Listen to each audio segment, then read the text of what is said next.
The clinking of ice cubes in his glass echoed in the deafening silence of our living room.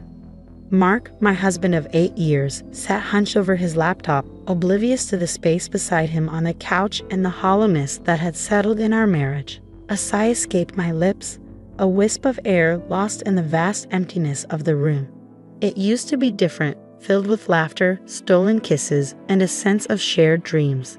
Now, evenings were a competition of silence, punctuated only by the rhythmic tapping of his keyboard and the occasional scroll of his phone. Lost in my melancholy, I barely heard the doorbell. It wasn't until Mark's head snapped up, a flicker of annoyance crossing his face, that I registered the sound. "Expecting someone?" he asked, his voice devoid of curiosity. "It's probably Sarah," I replied, forcing a smile. Sarah, my best friend since college, was a beacon of light in my increasingly monotonous life. Her son, Ethan, was returning home after finishing his studies, and tonight was supposed to be a night of catching up and laughter. The sound of Sarah's boisterous laugh confirmed my guess, followed by another, deeper chuckle, a sound I couldn't quite place. "Clara," Sarah called out before pushing open the door, Ethan trailing behind her. "There you are, hiding?" Ethan, seeing him for the first time in 3 years, felt like a punch to the gut. Gone was the lanky teenager I vaguely remembered, replaced by a man with broad shoulders and a confident smile. He looked older, his face carved with college life experiences, and a hint of mischief sparkled in his hazel eyes. "Clara, this grown-up is Ethan," Sarah said, nudging him forward. "Remember him?" "Of course I do," I stammered, surprised by the warmth that flooded my cheeks. "Ethan, it's good to see you all grown up." He chuckled, a low rumble that sent a shiver down my spine. "Grown up, but still causing trouble, I assure you." The evening unfolded in a blur of catching up and reminiscing. Ever the social butterfly, Sarah regaled us with stories of Ethan's college escapades, his voice a charming mix of self-deprecation and amusement as he countered her anecdotes. As the night wore on and the wine flowed freely, a playful energy crackled between us. Ethan and I discovered a shared passion for obscure documentaries and a wicked sense of humor that left us laughing. He listened intently as I spoke, making insightful comments that sparked a fire in our conversation, starkly contrasting Mark's usual grunts of acknowledgement. Even more withdrawn than usual, Mark remained a silent observer in the corner of the room. His occasional irritated glances in our direction did little to dampen the rising tide of excitement within me. It had been years since I felt this alive, this connected to another human being. Later, as Sarah and Mark meandered to the kitchen for another round of drinks, Ethan leaned closer, his voice a husky whisper. "You look incredible, Clara," he said, his eyes lingering on mine a beat too long. A blush crept up my neck. "Thank you," I mumbled, surprised by the flutter in my stomach. "You seem to be doing all right for yourself too." He grinned, a mischievous glint in his eyes. "Maybe," he said, his voice a low murmur, "but college wasn't half as exciting as being back here." My heart hammered against my ribs. Was he flirting? The air crackled with unspoken desires, a dangerous undercurrent beneath the surface of our playful banter. Suddenly, Sarah reappeared, her brow furrowed. "Is everything all right in here?" she asked, her voice laced with a hint of suspicion. "Everything's perfect," Ethan said, straightening up, but I couldn't help but notice the lingering spark in his eyes. The rest of the evening passed in a haze of forced cheerfulness. Sarah's suspicion, though fleeting, planted a seed of unease in my mind. The attraction between Ethan and me was undeniable, a potent mix of excitement and forbidden desire. As Sarah and Ethan prepared to leave, I lingered at the door, a surge of guilt battling with the thrill of the unexpected connection.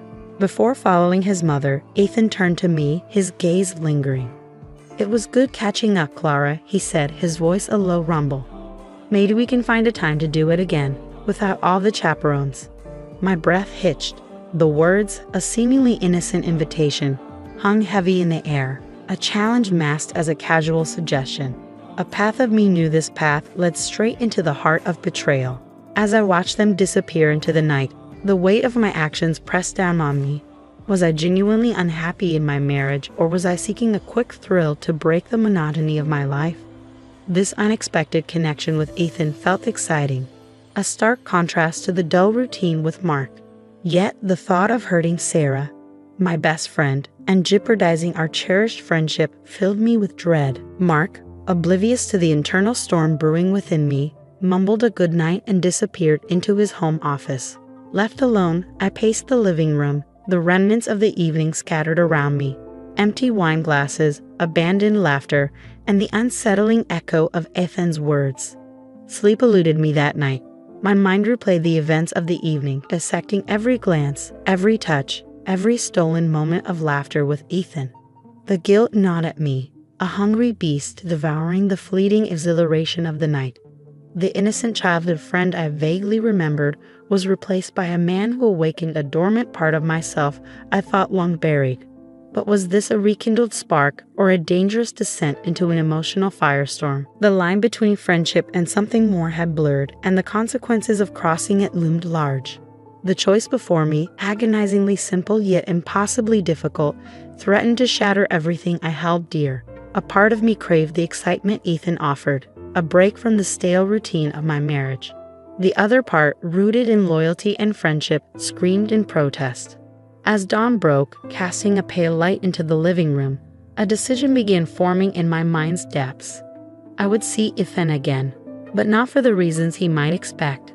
I needed to be honest with myself and, more importantly, with Sarah. The path forward remained murky, filled with uncertainty and the potential for heartbreak.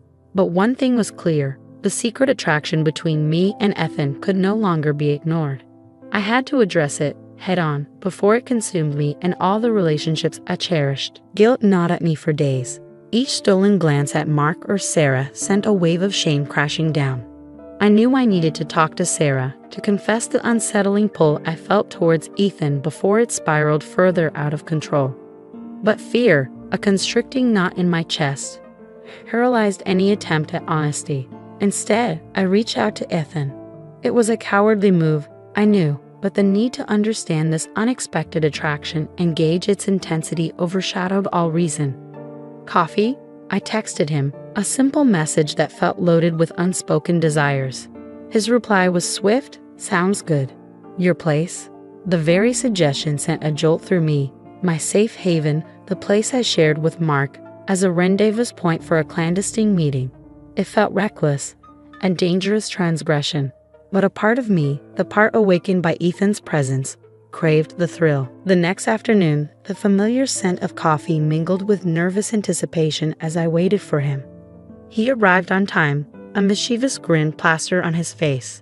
Time seemed to melt away as we settled on the couch, conversation flowing easily. He spoke about his aspirations and his dreams for the future, a stark contrast to Mark's career-obsessed life.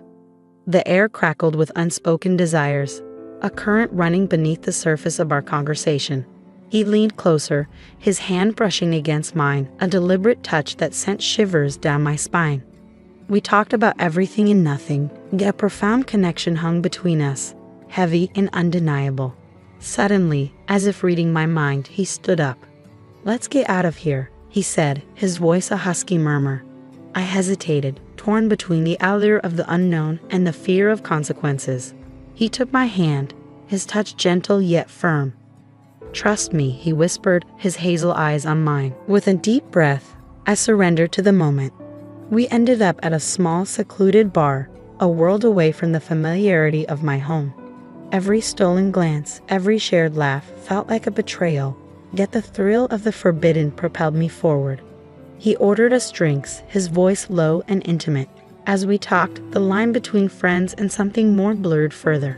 He told me stories of his childhood, moments I couldn't possibly have shared with him back then.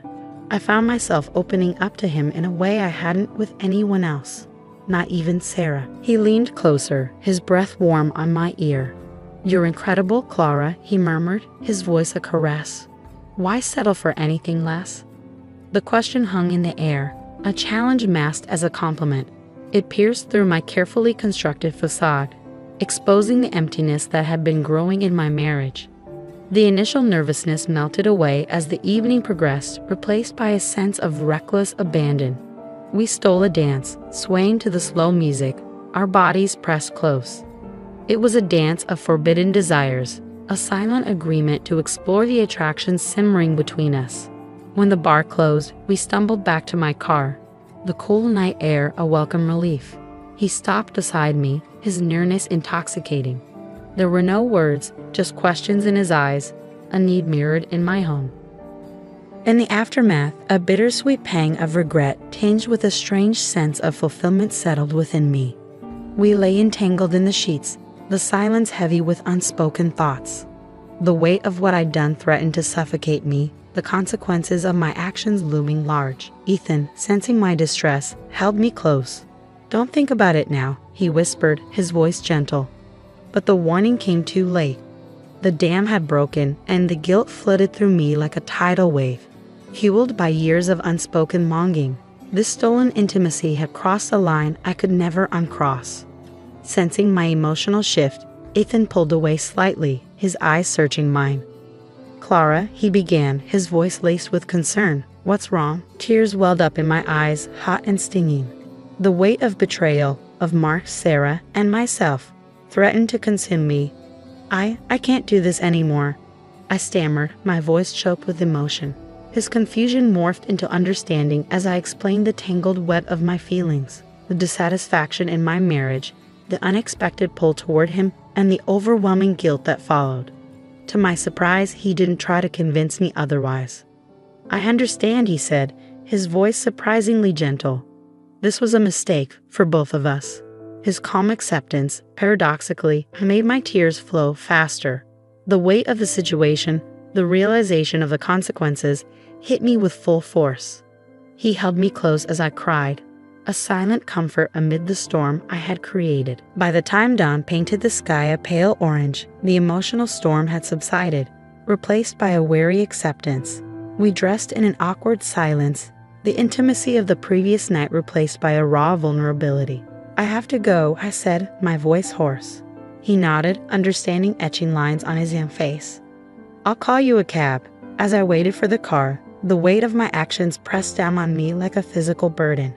This encounter had been a catalyst, a crack in the foundation of my life that could no longer be ignored. The question now was, could I repair it, or would the entire structure crumble around me? The cab ride home was a blur.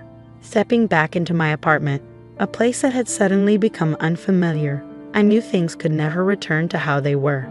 The secret I now carried was a heavy stone in my stomach, a constant reminder of my transgression. Later that day, Sarah called, her voice on the other end of the line, which was filled with casual cheer. I almost reached out, nearly confessed everything, but the words wouldn't come. The fear of fracturing our friendship, the fear of losing her, held me back. Instead, I lied. I made up an excuse about being tired, promising to get together soon. The lie felt like a physical weight in my mouth, another betrayal adding to the growing pile. The following days were a haze of forced smiles and empty conversations. The guilt gnawed at me, manifesting in sleepless nights and a growing distance between me and Mark. He seemed content with our routine, oblivious to the internal earthquake I was experiencing. I knew normalcy was impossible. This encounter, this awakening of long-dormant desires, had irrevocably altered the course of my life. Now the question loomed large. How would I move forward? Could I salvage my marriage, or had I already set in motion a series of events that would reshape everything I knew? The path ahead seemed as murky as my conscience. But one thing was clear. The choices I made next would determine not just my future, but the future of the relationships I held most dear. The weight of this realization settled on my shoulders, a burden I had to bear. I would face it head-on when the time came. But for now, I would push it to a place where I didn't have to confront it yet.